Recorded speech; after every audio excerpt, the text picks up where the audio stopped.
Oke, hari ini kita mau sama-sama bahas tadi yang seperti Bu Yanti sudah bilang tentang royals ya, regal woman. Sebelum kita mulai, kita mau main tebak-tebakan juga ya. Saya nggak mau kalah sama Bu Yanti, saya juga ada tebak-tebakan gitu ya. Kita mau tebak-tebakan tentang Disney Princess, oke? Yeay, aku suka. Oke, kita pertama kali yang bagian atas dulu ya. Bagian atas ini, satu baris ini, siapa aja yang ada di dalam sini?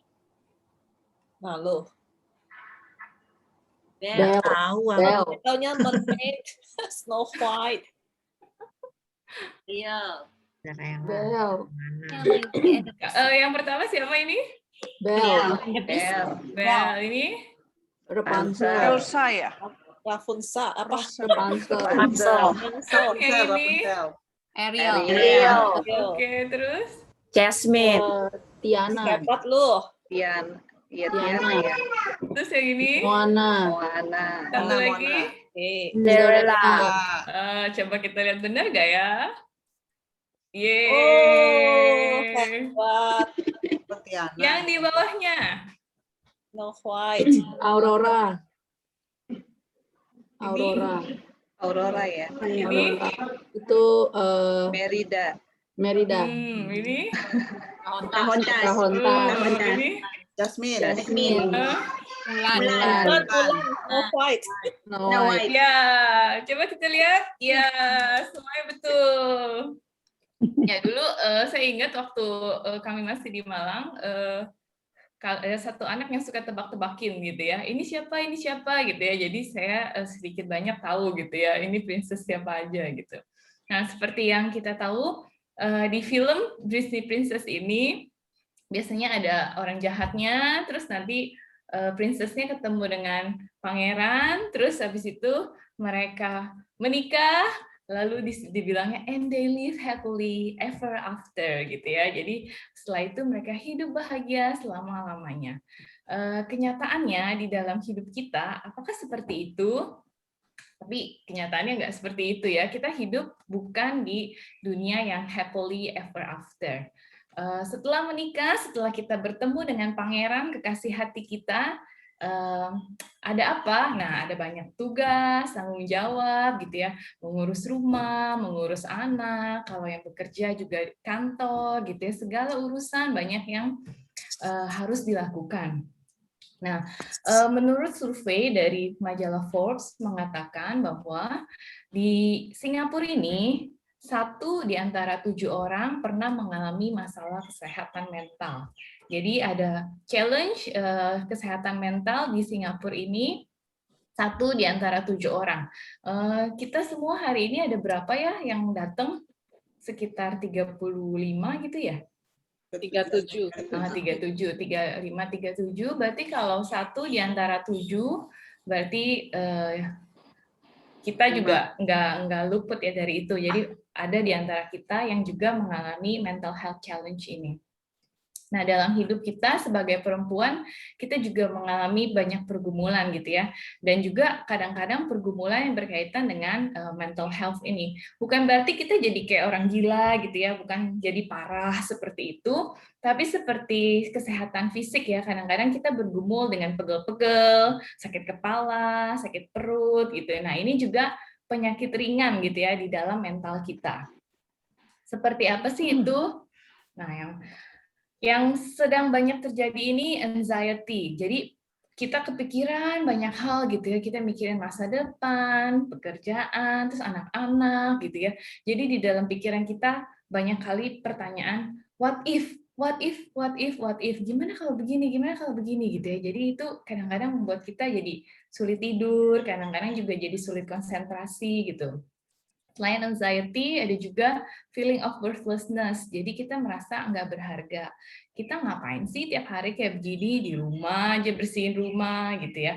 Atau kita merasa, aduh kok saya kayak nggak ada tujuan nih ya setiap hari bertanya-tanya gitu. Jadinya buat apa sih saya hidup gitu ya, buat apa sih saya kerjain ini gitu. Terus juga ada juga jadi low self esteem, jadi rendah diri.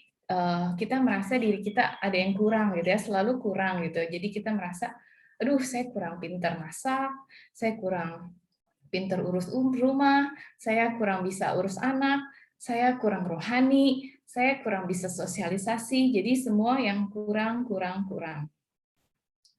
Nah, ada juga ini negatif self-talk. Nah, biasanya orang yang paling banyak kita ajak ngomong itu sebenarnya adalah diri kita sendiri.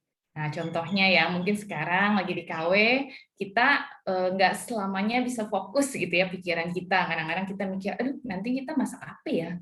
Aduh nanti ini apa ya gitu ya. Jadi kita di dalam pikiran kita kayak selalu bergerak, selalu berjalan gitu ya. Nah, juga kadang-kadang self-talk ini juga jadi terlalu negatif, kita jadi terlalu mengkritik diri sendiri. Jadi waktu kita misalnya merasa salah, aduh harusnya tadi saya nggak ngomong gitu, malu-maluin aja nih gitu. Aduh saya bodoh banget sih, gitu aja nggak bisa gitu. Atau Tuhan pasti marah nih sama saya, sampai saya kena musibah begini, sampai saya jadi susah kayak begini. Nah, dalam pengalaman konseling saya, selama pandemi ini banyak sekali orang-orang yang bergumul dengan negatif self-talk. Ini salah satunya juga karena keterbatasan dari social circle ya. Jadi karena semuanya jadi serba terbatas, termasuk nggak bisa traveling. Karena biasanya kita lebih bisa untuk recharge our energy gitu ya. Tapi ini nggak bisa traveling, jadi semuanya adanya di dalam pikiran. Jadi pikirannya itu kayak crowded gitu ya. Jadi seperti jam di dalam pikiran. Terus juga loneliness. Dan kita kadang-kadang merasa kesepian, sendirian, gitu. Kadang-kadang kita juga hopeless menghadapi hidup, gitu. Nah, ini bagaimana dengan kita? Kalau kita jujur dengan diri kita di dalam pikiran kita, waktu kita sendirian, apa tuh yang biasa kita katakan atau rasakan tentang diri kita sendiri? Nah, saya mau buka Mentimeter, jadi ibu-ibu boleh siapkan HP-nya, boleh menjawab pertanyaan ini.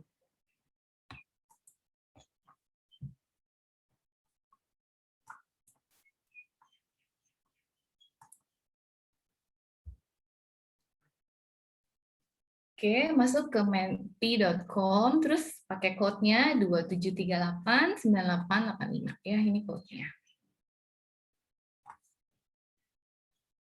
Apa yang biasanya kita katakan atau rasakan tentang diri kita sendiri?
Ya, ini udah ada beberapa respons yang masuk.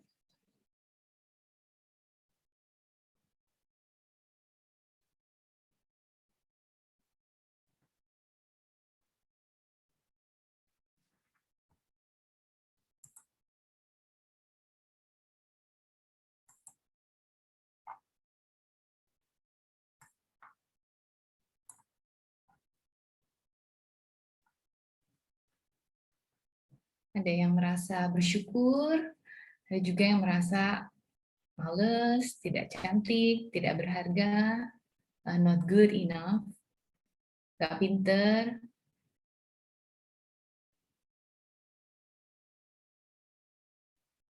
Ada juga yang merasa energi, lack of confidence, too serious. grateful, I am loved, dihargai dalam keluarga,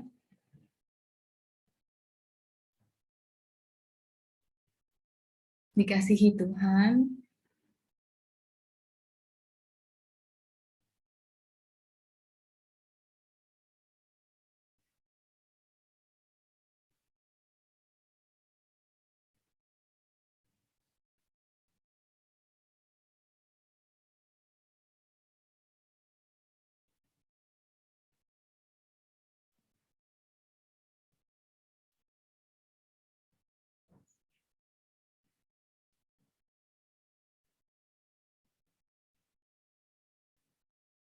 cherished, biasa saja, tidak sehebat ibu-ibu lain.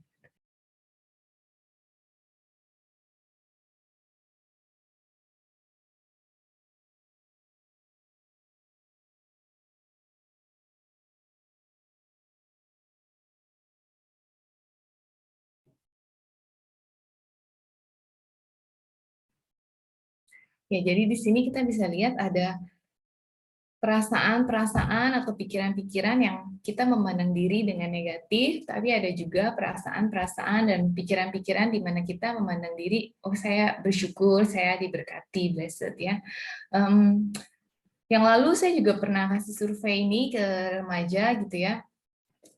Satu yang paling besar itu salah satunya mereka juga bilang they feel that they are not good enough gitu. Jadi sepertinya ini cukup jadi masalah khususnya mungkin di negara yang seperti Singapura di mana kita tinggal, di mana semuanya itu harus kayak performance gitu ya. Jadi meritocracy. Jadi kadang-kadang kita merasa I'm not good enough gitu.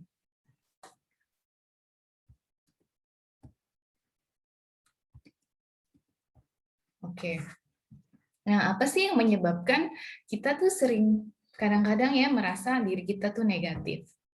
Nah, yang pertama itu kurangnya afirmasi. Mungkin waktu kecil ya karena keterbatasan orang tua kita, mungkin juga karena culture yang mereka juga alami, ya mereka tidak pernah memuji kita. Mereka malah seringnya membanding-bandingkan gitu ya, atau bilang, kamu kok cuma segitu, dia segini gitu. Nah, sebenarnya maksud mereka adalah supaya kita tidak jadi sombong, kita nggak cepat puas diri gitu. Tapi ada akibat lainnya, akibatnya kita jadi kurang percaya diri. Kita jadi ragu, mana yang saya udah lakukan cukup, mana yang saya sudah lakukan dengan baik, dan mana yang belum. Atau bisa juga dari perlakuan orang lain. Kadang-kadang kita mungkin mengalami verbal abuse, yang orang lain tuh kadang-kadang merendahkan, aduh kamu gitu aja sih, nggak bisa sih, gitu ya. Atau kita mengalami bullying gitu, bisa dari teman, dari atasan, atau bahkan mungkin dari suami kita.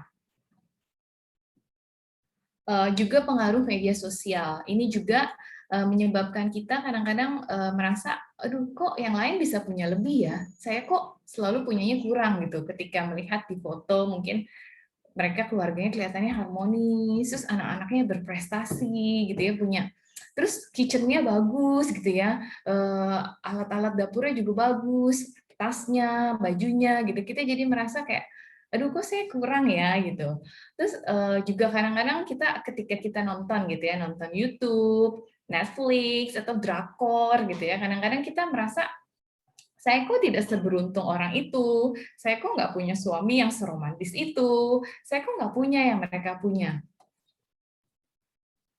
Atau kadang-kadang yang menyebabkan juga adalah kepribadian dan pola pikir kita. Ada orang-orang yang memang lebih sensitif dan pemikir, tapi ada juga yang lebih cuek gitu ya, jadi nggak terlalu peduli lah mau kayak gimana juga. Nah, ada juga yang ini pola pikir, ada yang namanya distorted thinking ya. Jadi nanti ibu-ibu bisa Google gitu ya. Distorted thinking ini salah satunya adalah ada satu istilah yang should gitu ya. Jadi selalu di dalam diri kita merasa kita harus gitu. Saya harus perfect. Saya harus nggak boleh bikin salah. Jadi semuanya harus di dalam diri kita. Kalau kita nggak bisa mencapai itu, kita merasa bersalah dan menyalahkan diri kita. Ada juga yang namanya personalization. Ini jadi kadang-kadang kita merasa bahwa setiap yang dilakukan orang atau yang dikatakan oleh orang lain itu memang personal untuk saya. Misalnya waktu kita ketemu orang di jalan, terus kita udah senyum gitu, kita menyapa, halo apa kabar gitu. Terus dia cuma bilang, oke lah, terus dia langsung jalan lewatin kita. Terus kita langsung berpikir, aduh, saya salah apa tadi? Emang saya salah apa gitu ya? Jadi langsung semuanya jadi impersonal. Atau juga ada yang terakhir yang menyebabkan kita jadi merasa semuanya buruk itu karena dosa ya. Ini adalah the core of everything. Jadi dosa merusak semua yang baik yang Tuhan sudah ciptakan. Dosa merusak pola pikir kita, bagaimana kita memandang dunia, bagaimana kita memandang diri kita. Jadi dosa juga merusak identitas kita sebagai perempuan. Sekarang kita mau mengenal diri kita, mengenal identitas kita yang sesungguhnya, kita mau bertanya kepada pencipta kita. Apa kata pencipta kita tentang kita? Dari Kejadian 1 ayat 27. Boleh minta satu orang untuk membacakannya? Kejadian 1 ayat 27.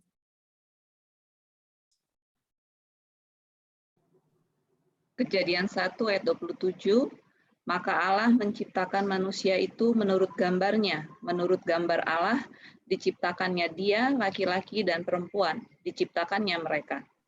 Thank you, Olive.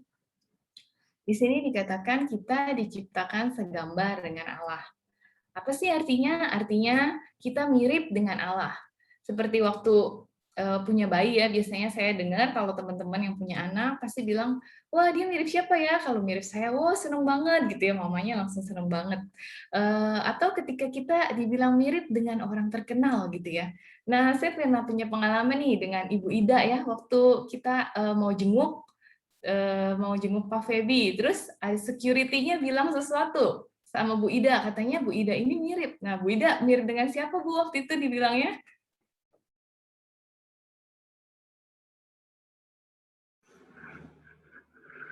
Ayo Ida, jawab Ida.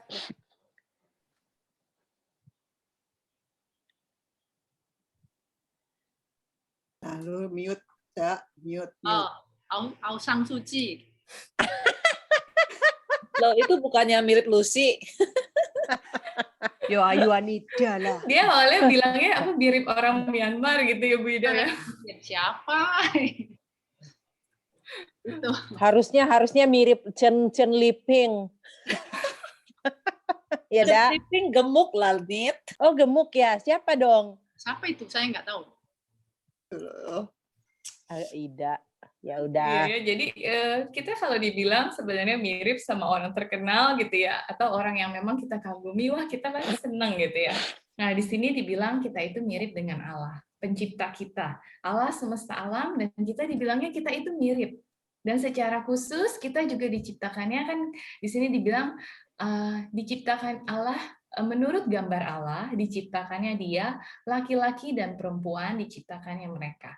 Nah, secara khusus kita dicipta oleh Allah sebagai perempuan.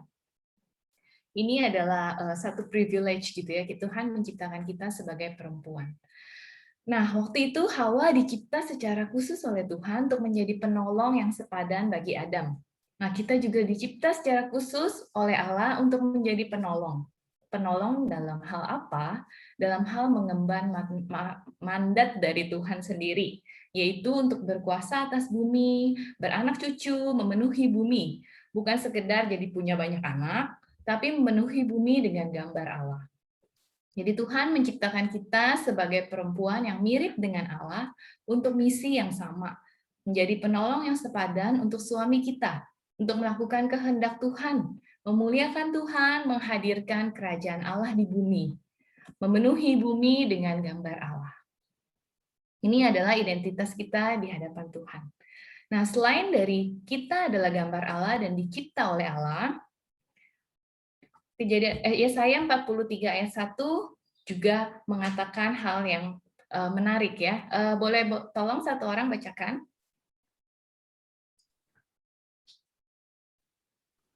Tapi sekarang firman Tuhan yang menciptakan engkau, hai Yakub, yang membentuk engkau, hai Israel. Janganlah takut sebab aku telah menebus engkau, aku telah memanggil engkau dengan namamu, engkau ini kepunyaanku. Thank you, Bu Yanti. Ya, Tuhan tidak hanya membentuk, menciptakan kita, tapi Dia juga menebus kita dari dosa. Dan tidak hanya itu, Tuhan tahu nama kita satu persatu.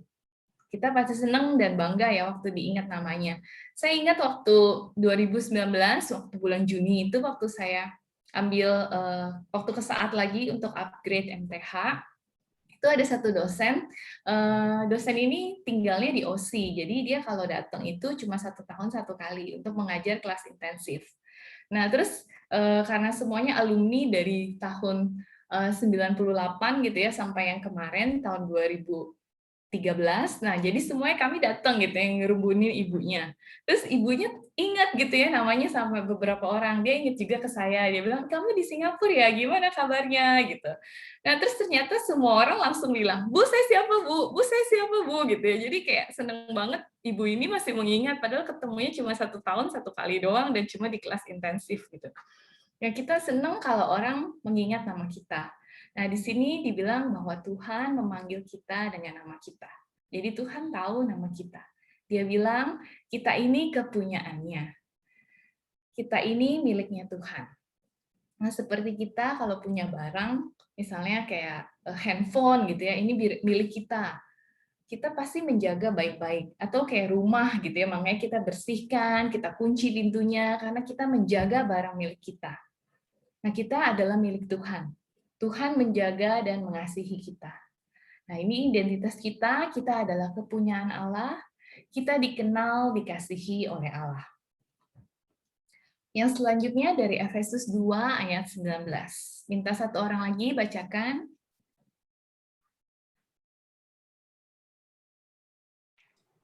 Efesus 2 ayat 19. Demikianlah kamu bukan lagi orang asing dan pendatang, melainkan kawan sewarga dari orang-orang kudus dan anggota-anggota keluarga Allah. Ya, terima kasih Bu Lucia. Ya, di sini dikatakan dulu kita adalah orang asing. Bahkan dibilang bahwa kita itu musuhnya Allah karena kita sudah berdosa. Kita melawan Allah. Tapi di sini di dalam belas kasihan Allah, kita diadopsi menjadi anak Allah. Kita diangkat menjadi anak. Dan tidak hanya itu, kita dibilang anggota keluarga Allah. Nah, ini karena Kristus dan di dalam Kristus, kita ini bukan orang asing, tapi kita punya kewarganegaraan surga. Nah, saya bayangkan ya kewarganegaraan surga itu seperti apa sih gitu ya. Nah, seperti mungkin beberapa dari kita yang sudah punya kewarganegaraan Singapura ya. Kita pasti bangga dan juga punya banyak privilege gitu ya. Misalnya kalau udah jadi warga negara Singapura, jadinya anak-anak punya priority utama kalau misalnya cari sekolah. Atau waktu kita mau traveling, jadi nggak perlu visa. Jadi bisa traveling ke berbagai negara. Nah, di sini kita dibilang bahwa kita warga negara surga. Kita punya privilege. Apa privilege kita? Kita bisa datang kepada Tuhan di dalam doa. Tuhan itu hanya sejauh doa. Tuhan bukan jauh di mana-mana, tapi ketika kita berdoa, kita merasakan bahwa Tuhan itu dekat dengan kita. Kita juga punya privilege, kita bisa membaca Alkitab. Kita bisa mengerti isi hati Allah. Dan juga privilege lainnya, kita dikasih kesempatan untuk melayani. Kalau dipikir-pikir, siapa kita? Kita banyak kekurangannya, banyak kelemahannya. Tetapi Tuhan memanggil kita untuk melayaninya. Ini sesuatu privilege buat kita. Jadi kita adalah anggota keluarga Allah.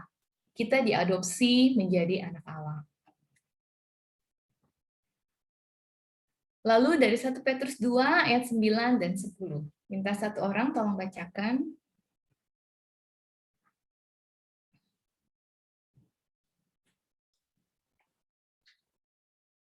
Tetapi kamulah bangsa yang terpilih, imamat yang rajani, bangsa yang kudus, umat kepunyaan Allah sendiri, supaya kamu memberitakan perbuatan-perbuatan yang besar dari Dia, yang telah memanggil kamu keluar dari kegelapan kepada terangnya yang ajaib. Kamu yang dahulu bukan umat Allah, tetapi yang sekarang telah menjadi umat-Nya, yang dahulu tidak dikasihani, tetapi yang sekarang telah beroleh belas kasihan.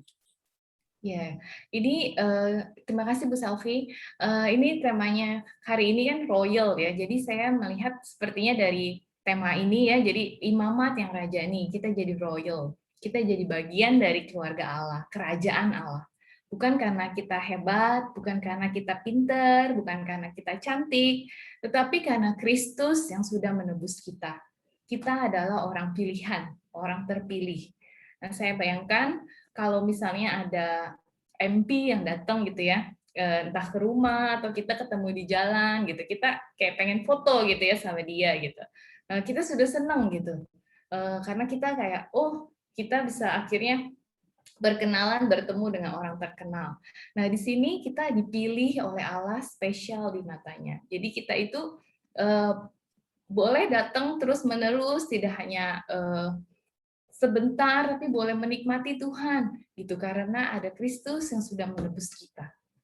Nah, di ayat 10 juga dikatakan di situ, sebelumnya kita itu tidak mendapat belas kasihan Allah. Ini kita seperti hidup yang tanpa arah ya. Kalau terjemahan bahasa Inggrisnya, di sini kan kalau bahasa Indonesianya, dulu bukan umat Allah. Kalau bahasa Inggrisnya itu adalah, we were not a people. Jadi benar-benar kita itu bukan siapa-siapa, kita terhilang tanpa arah. Tapi karena ada belas kasihan Tuhan, kita menjadi umatnya, menjadi the people of God. Kita menjadi manusia yang berharga di matanya. Nah, Tuhan memanggil kita untuk memberitakan perbuatan-perbuatannya yang besar. Nah, perbuatan besar ini bukan sekedar, oh saya mah nggak punya perbuatan besar, saya nggak bisa cerita apa-apa sama orang hidup saya begini-begini aja kok setiap hari juga, nothing special gitu. Nah, tapi di sini dibilang perbuatan besar ini bukan kita menceritakan prestasi kita, bukan menceritakan apa yang kita lakukan, bukan menceritakan pencapaian kita, tetapi kita menyaksikan, memberitakan apa yang sudah Tuhan perbuat dalam hidup kita. Kita menyaksikan kebaikan Tuhan, penyertaan Tuhan, kekuatan Tuhan, hikmat Tuhan. Jadi bukan sekedar kita bisa ketika kita sukses, kita bisa menceritakan perbuatan Tuhan, tetapi ketika kita masih di dalam pergumulan pun, ketika kita merasakan adanya penyertaan Tuhan, kita bisa menyaksikan perbuatan Tuhan yang besar dalam hidup kita. Jadi dengan kata lain, kita memuliakan Tuhan dengan apa yang ada pada kita. Jadi kita adalah bagian dari kerajaan Allah. Kita dipanggil untuk memuliakan Allah. Dari tadi yang 4 perikop, yang 4 ayat yang kita sudah baca, siapa kita di hadapan Tuhan, identitas kita adalah perempuan yang dicipta oleh Allah, kita adalah perempuan yang dikasihi Allah, kita adalah perempuan yang berharga di mata Allah, dan kita adalah perempuan yang dipanggil untuk memuliakan Allah. Ya, ini ada satu quote ya yang bagus ya, dibilang, I am a prince, not because I have a prince, but because my father is a king. Jadi kita adalah God's daughter. Jadi our father is a king. That's why we become princess. Nah, ini mungkin gimana ya? Tadi saya pikir-pikir gimana cara ingatnya ya, bahwa kita ini dicipta oleh Allah, dikasih Allah, berharga di mata Allah, dan dipanggil untuk memuliakan Allah. Nah, jadi saya kepikir untuk ada gerakannya gitu ya. Jadi gerakannya itu kita dicipta oleh Allah ya. Dicipta itu seperti, ya saya membayangkan tangan ya, tangan Allah yang membentuk kita. Jadi dicipta oleh Allah, lalu dikasihi Allah, seperti dipeluk, lalu kemudian berharga di mata Allah, dan dipanggil untuk memuliakan Allah. Oke, ikutin saya sama-sama ya. Jadi kita dicipta oleh Allah, dikasihi Allah, berharga di mata Allah, dan dipanggil untuk memuliakannya. Oke, satu kali lagi. Siapa kita? Kita adalah perempuan yang dicipta oleh Allah, dikasihi Allah, berharga di mata Allah, dan dipanggil untuk memuliakan Allah. Nah, ini identitas kita di dalam Tuhan. Apa yang akan terjadi kira-kira kalau kita menghidupi identitas ini di dalam hidup kita sehari-hari? Bagaimana sih hidup dengan identitas kerajaan Allah? Pertama, dalam diri kita memandang diri dengan lebih positif. Kita tahu ada kelemahan di dalam diri kita, dan ya, it's okay because we are human. Tapi kita juga tahu kita punya kekuatan. Nah, ini dengan adanya perpaduan antara kelemahan dan kekuatan, itu yang menjadikan kita itu spesial. Karena nggak ada lagi yang seperti kita dengan segala kombinasinya. Jadi saya senang dengan satu kata dibilang bahwa kita ini custom made. Jadi nggak mungkin sama orang lain. Jadi kita ini berharga. Jadi kemudian kita bisa memandang hidup dengan lebih positif. Kita punya perasaan yang lebih positif, lebih sukacita, lebih hopeful. Juga waktu melihat orang lain, kita tidak cepat merasa iri dan kita bisa merasa cukup. Nah, merasa cukup ini agak sulit ya. Maksudnya bukan hal yang mudah untuk kita bisa merasa cukup. Mungkin dalam hal materi kita bisa merasa cukup. Mungkin, tapi ketika misalnya dalam hal usaha, maksudnya apakah saya sudah melakukan yang terbaik untuk Tuhan, untuk keluarga saya? Nah, ini perasaan cukup ini yang perlu kita cultivate ya. Jadi setiap waktu kita perlu membawa kepada Tuhan, kita perlu hidup dengan, oh ya saya cukup di mata Tuhan. Cukup karena Tuhan mengasihi saya. Nah, di dalam keluarga kita juga melakukan tanggung jawab ya dengan tidak mengomel gitu ya. Jadi rumah jadi cerah ceria gitu ya. Nah, di sini ada satu quote yang bagus ya, dibilang bahwa ketika seorang mama atau istri itu perasaannya positif dan gembira, penuh antusias dalam mengerjakan tugas-tugasnya, maka suami dan anak-anaknya pun akan ketularan antusiasnya. Nah, di sini dikatakan bahwa emotion is contagious. Jadi kalau kita cenderung blue, biasanya itu juga akan mewarnai rumah jadi lebih blue.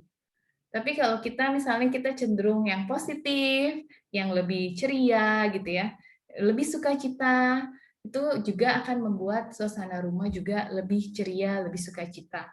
Bukan berarti kita kayak mengabaikan kalau ada masalah, tidak, tapi karena ada buah roh di dalam diri kita, ada Roh Kudus yang memberikan sukacita, damai sejahtera di dalam hidup kita.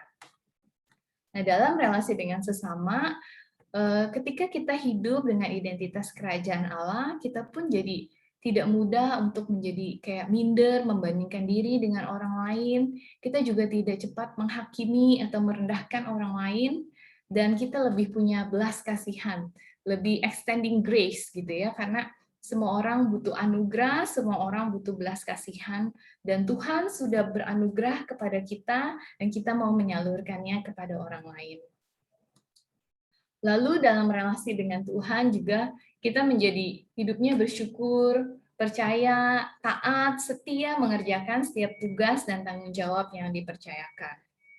Nah, saya menyadari bahwa kita juga hidup di dunia yang penuh dengan kebohongan ya, maksudnya banyak lies, false beliefs gitu ya.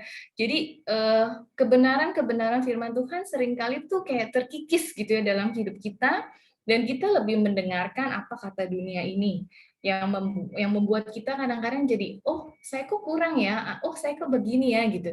Nah, bagaimana kita bisa hidup dengan identitas kerajaan Allah setiap hari? Yang pertama, kita perlu berakar dalam firman. Nah, sama seperti kita butuh makanan setiap hari supaya fisik kita sehat, kita pun butuh firman setiap hari. Tidak hanya untuk rohani kita, tetapi juga untuk mental kita setiap hari. Jadi sediakan waktu untuk membaca firman Tuhan, untuk menggali firman Tuhan, dan dengan demikian Tuhan akan terus mengingatkan identitas kita di hadapan Tuhan. Yang kedua, sharing dengan teman yang dapat dipercaya. Nah, kadang kita punya banyak pergumulan, pertanyaan gitu ya. Jadi coba sharingkan dengan teman yang bisa dipercaya. Bisa dengan suami, dengan teman gereja gitu. Karena menurut penelitian, kalau kita sharing aja, itu masalah kita 50% sudah berkurang. Yang ketiga, awasi apa yang kita lihat, dengar, atau tonton. Jadi kadang-kadang hal-hal yang kita lihat, dengar, atau tonton ini tidak sesuai dengan firman Tuhan. Jadi kita perlu benar-benar mengawasi apa yang kita masukkan ke dalam pikiran kita, supaya itu tidak menyimpang dari kebenaran firman Tuhan. Mungkin tidak langsung menyimpang yang 100% gitu ya, tapi lama-kelamaan kita tidak hidup lagi dengan identitas kerajaan Allah. Nah, ini yang perlu kita awasi supaya kita tetap bisa hidup dengan identitas kerajaan Allah. Nah, yang selanjutnya ini miliki hobi atau cara penyaluran atau kegiatan yang membangun. Nah, ini menolong supaya pikiran kita nggak melayang kemana-mana. Nah, belakangan ini di dalam pengalaman konseling, saya melihat bahwa orang-orang yang tidak punya cara untuk menyalurkan stres, yang nggak punya hobi, biasanya lebih terpuruk. Mereka kayaknya tidak tahu lagi harus bagaimana gitu.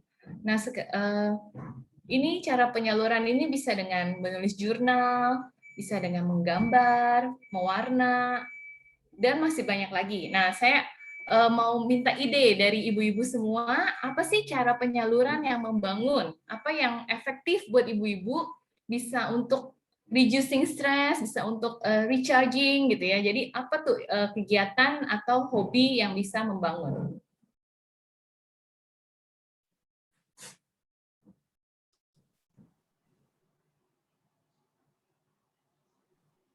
Dancing. Dancing. Belajar masak. Belajar masak, ya. Main games yang pakai otak. Main game pakai otak. Jadi lebih mikir ya. Berkebun. Berkebun, ya. Itu terapeutik ya, Bu ya. Dapat hasilnya terus sharing. Oh. Ada lagi tadi jalan-jalan atau apa? Jalan-jalan di park, brisk Oh walking. ya, jalan-jalan di park. Tidur.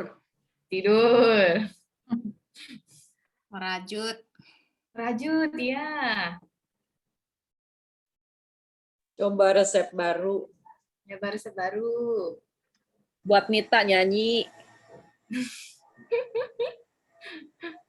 Nyanyi ya.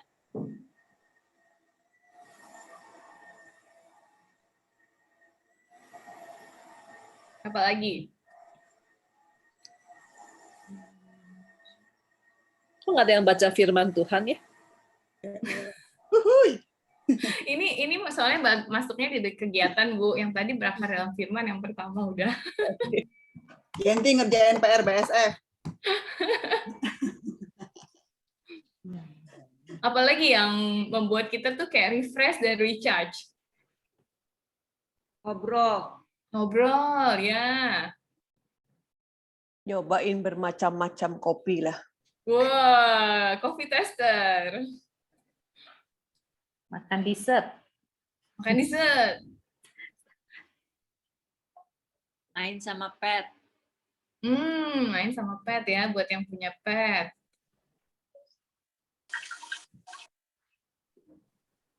Jaga cucu. Cucu. Main ya. Juga.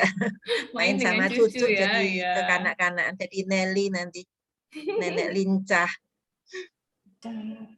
Tapi itu benar, Bu, karena menurut penelitian kalau otak kita lebih rileks dengan bermain, kita lebih bisa belajar juga, lebih bisa konsentrasi. Iya ya, banyak ide, banyak kegiatan yang membangun. Nah, ini juga jadi apa yang bisa kita lakukan untuk bisa kita tetap hidup dengan identitas kerajaan Allah? Nah, ini gerakannya juga sama ya, seperti tadi ya. Jadi membaca firman, sharing dengan teman, awasi tontonan, dan cari kegiatan. Oke, nah coba saya stop share. Oke, sekarang tadi siapa sih kita di hadapan Tuhan? Nah, coba gerakannya seperti apa dan kata-katanya apa? Saya nggak ikutan.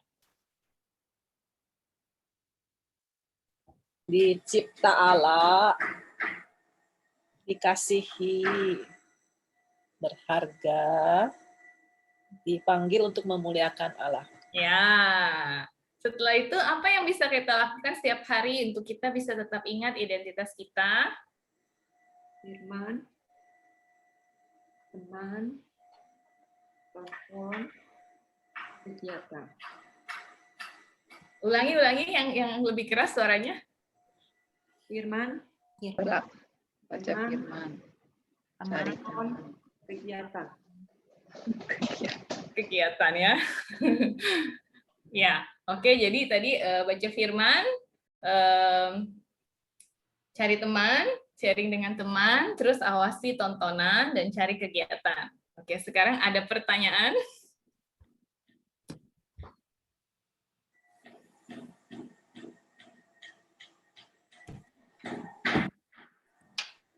Kita doa dulu ya, Bu Yanti ya. Yuk, mari kita berdoa.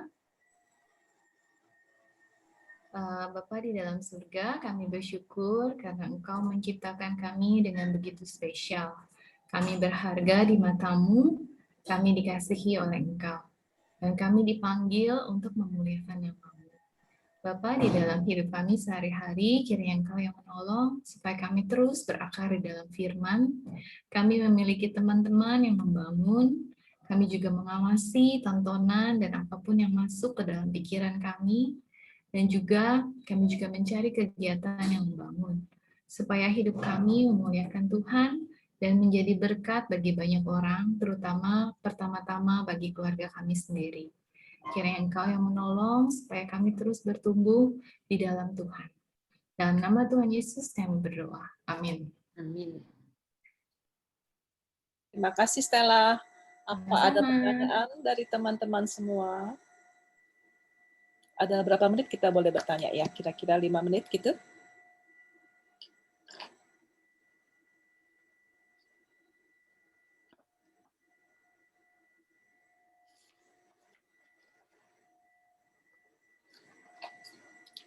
Tadi Stella tak bilang kan kalau dalam satu keluarga itu mama is very important ya, emotionnya segala ya.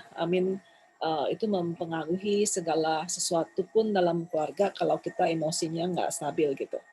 Nah, tapi kan dalam keluarga selalu aja ada up and down-nya gitu ya. Jadi gimana kita tuh menahan emosi supaya nggak sampai meledak gitu. Itu nggak mudah sih, Bu. Apalagi Ibu banyak ya di rumah. Kalau saya cuma satu gitu ya. Kalau ini banyak gitu ya, itu lebih punya banyak pergumulannya karena setiap orang berbeda, kepribadiannya beda-beda. Kalau yang saya mungkin bisa untuk kayak retreat sebentar gitu. Jadi kalau udah mau mulai meledak ya udah nggak usah diomongin dulu. Nanti pas diomonginnya pas non-conflict time. Jadi waktu udah mereda, udah lebih emosinya lebih enak, atau pas makan malam. Jadi itu dibicarakan dengan lebih ringan. Iya, betul. Thank you. Ada pertanyaan lagi? Sebenarnya pasti banyak pertanyaan nih ya. Ayo dong. Nah, Lydia mau nanya. Nyambung pertanyaannya Yanti lah. Maksudnya kan katanya Stella di emosinya diredam. Apa efek negatifnya apa Stella? Emosi yang diredam itu kalau cuman untuk apa? Kalau bisa setelah itu terus bisa ngomong gitu, oke. Kalau misalnya terpaksa nggak bisa diselesaikan, itu ada efeknya nggak? Emosi yang diredam. Iya, maksudnya tadi retreat bukannya diredam sih, jadi kita kayak tunda gitu reaksinya.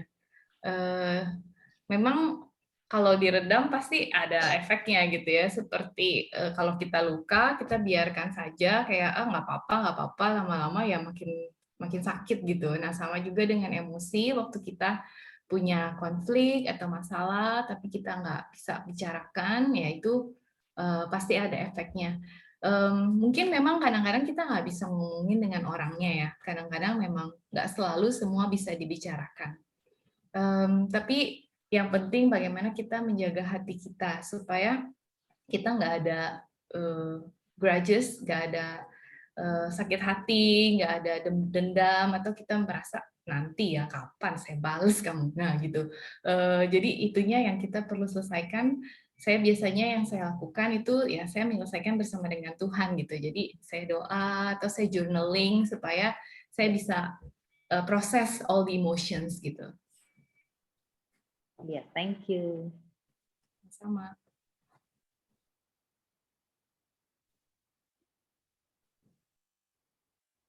Ya, masih ada. Nyambung juga ya pertanyaan yang sama. Kalau kepribadian si mamahnya itu kan mempengaruhi banget. Kayak misalnya saya kan bukan yang very cheerful gitu tiap hari. Malah prefer kalau misalnya yang mendung-mendung, cuaca mendung saya demen gitu. Tapi kalau misalnya suasana terik matahari, malah saya gordennya saya pakai gitu supaya nggak terlalu terik. Itu gimana ya? Iya sih, memang kepribadian kita berbeda-beda. Jadi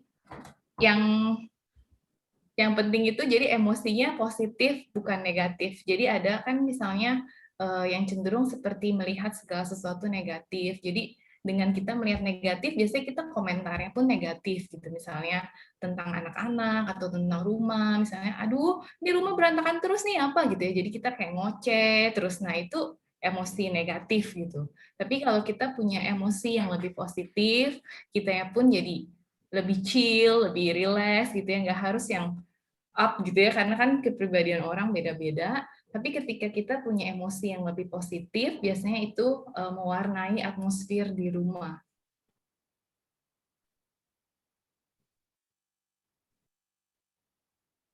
Oke, thank you. Ya, oke. Ada titipan pertanyaan karena chat kita nggak ada tadi ya. Oke, Engine bertanya, apa marah-marah itu tergantung bertambahnya usia? Thank you. Saya nggak berani ngomong ya, karena saya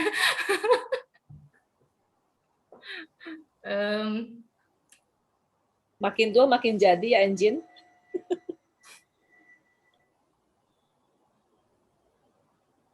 Mungkin ibu-ibu lain boleh sharing pengalaman atau apa? Sorry, Stella, kalau yang marah itu ada hubungannya sama karakter nggak ya? Selain makin tua gitu, maksud umur maksudnya. Apa ada hubungannya dengan karakter nggak? Makin tua makin cranky. Makin tua makin cranky. Kan karakter itu katanya susah diubah maksudnya. Jadi marah itu boleh, tapi marah-marah ya yang kita perlu kendalikan. Ya, jadi marah itu emosi yang memang Tuhan kasih. Tapi marah-marah itu yang perlu kita